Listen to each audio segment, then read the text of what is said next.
All right. Well, speaking of time, let's pop the question number three. Please share with our audience your approach to your positive talk radio, which of course we have the headline behind you. How do you select your guests and what's the point of the show? Point of the show is primarily is to answer the question that we all have at one point in our life. I know you're on your third career now, and we all have a point in time where we say, "Why am I really here? What am I really here to do? I'm not here just to, sell chicken in my case, or be a district sales manager or whatever. I'm here to affect the planet in a positive way, I think." And so, in order for me to activate that, I started Positive Talk Radio way back in 2003, when, as you were talking about evangelicals, in those days, meditation was something that you didn't do. Yoga was something that you didn't do. Those are now mainstream activities. But uh, over time, I fell in back into broadcasting, and the purpose of the show is to show everybody by the interviews that we do that you can be more than you think you can be. You can be anything you want to be. And if you choose to write a book or create a song or to be a coach and to help other people, and regardless of what you're doing, if you're doing it for the right reasons, then you get to be on my show if you want to be. Well, that sounds great. Have you had a particular guest recently who really stood out? Somebody has said, "Darn, that's a really interesting person."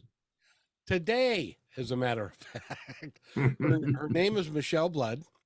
She is a singer songwriter from Australia, and she was in a near fatal traffic accident, Wow. and uh, and she used affirmations, positive affirmations, to heal.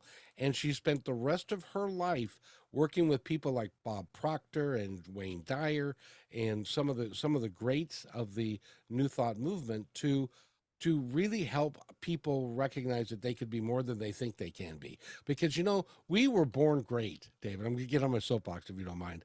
We were all born great, every one of us. But we spend our lives being told by other people, "Hey, David, you ain't so great. You got a lot of problems." And so what we're trying to let people know is you are great. Own it, live it, love it, and take care of each other and be kind to one another. That's really the premise of the show. I love the point about being kind to each other because we certainly have a lack of just basic courtesy and kindness and all that. By the way, you are the first person to mention Wayne Dyer's name in ages, and I have a very interesting connection to him. When I went to work on my MBA, I went to the Virginia Darden School to do a full-time MBA. They introduced a class that was a new discipline. It was called organizational behavior, which is a very basic course in MBA programs today, but they were inventing it. They didn't have a textbook yet. So they had a book called I'm Okay, You're Okay, a Right. bestseller by Wayne Dyer. And it's kind of interesting because I just find it interesting what we worked with in mid 1970s and what it has developed into with these big long textbooks and all that. And frankly, I was perfectly fine with I'm okay, you're okay. And I like the upbeat approach and the application of it. So I think it's pretty interesting. Yeah, and just as an aside, I end every show with be kind to one another because each other's all we've got.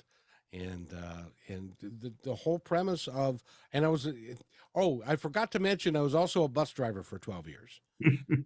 And when you're a I bus missed driver, that in your bio. it was getting too long. But when you're a bus driver and you get to talk to all kinds of people, I'd been in the corporate world, and like you, I've talked to people that are vice presidents and making, six figures and seven figures and playing golf in hoity-toity golf courses and having $400 and $500 dinners. And then I ended my working career before I started the podcast by driving a bus where people couldn't afford $2 for bus fare. Incredible. I learned that we are all one, we are all together, and that we have individual life experiences, but we can be whatever we choose to be. you.